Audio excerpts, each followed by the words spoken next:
All right, let's dive into the shadows of the internet. We're going to explore this new wave of viral Indian horror that's taking over. These animated stories are seriously creepy, and they're pulling in millions of views.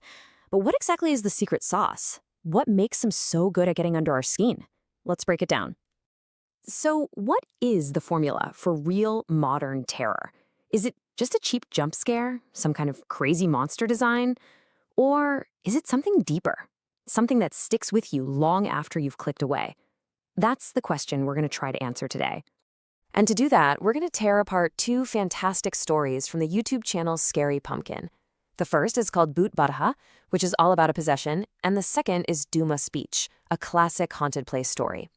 By looking at what makes them tick, we're going to get to the heart of digital dread. Okay, first things first, let's meet the people at the center of these nightmares. They start out in totally different situations, but, well, they're both headed down a very, very dark road. So in one corner, you've got Aditya. He's an IT manager, your typical guy who just wants to get away from it all on his bike for the weekend. He's out there all by himself, totally isolated. And in the other corner, we have a whole group, 5 college buddies, led by Mayur and Kushal, who are just out looking for a thrill. A classic case of safety in numbers, or maybe not. Now, let's talk about the setting, because in really good horror, the place isn't just a backdrop, right? It's alive. It's practically a character in its own right, and it's almost always working against our protagonist. For Aditya, the horror kicks off on this lonely, completely desolate road at night. The story really hammers home how empty it is. The air is cold, there's no one around. It's the perfect stage for something terrible to happen because, there's absolutely no one there to help. The friends, though, they do the opposite. They willingly walk into a place that's famous for being haunted. Duma's beach isn't just any beach. It's got this infamous black sand. And the local stories say it's black because it's mixed with the ash from centuries of funeral pyres. They're not just on a beach trip. They're strolling across a giant, unmarked cemetery. The best horror doesn't just pop out and yell, boo. It builds. It starts with a little hint of unease and just slowly, expertly cranks up the tension until you're at full-on panic. Let's see how these two stories pull that off. And you know what's wild? In both cases, the entire nightmare starts with one tiny, almost innocent mistake. Aditya, all alone on that road, eats a sweet that was probably left as an offering for a spirit. The friends, they just let their egos get the best of them, ignoring all the local warnings about staying away from the beach after dark. And right there, that's the moment the door to all the horror just creaks open. With Aditya, the horror is this slow, gradual invasion. It doesn't start with the monster, it starts with a feeling. On his bike, he feels this strange weight, almost like someone's gotten on behind him. Then, in his hotel room, it's that classic, chilling thought, I am not alone. From there, it just gets worse. Back home, his personality starts to change, he gets aggressive, wants weird food, until finally he's not even himself anymore. A totally different voice, the spirit of a guy named Arun, starts talking through him, demanding revenge.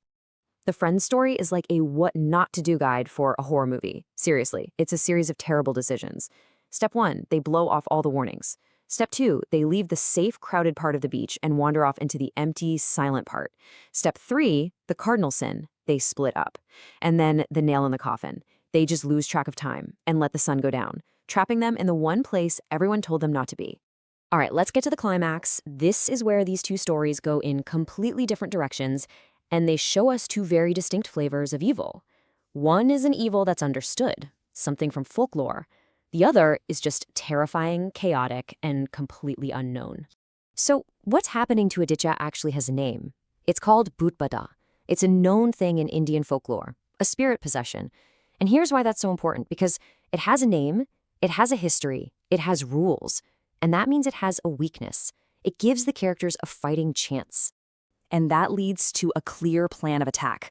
They call in a priest, a pundit, who actually communicates with the spirit. He learns its name, Arun, and its motivation, which is revenge.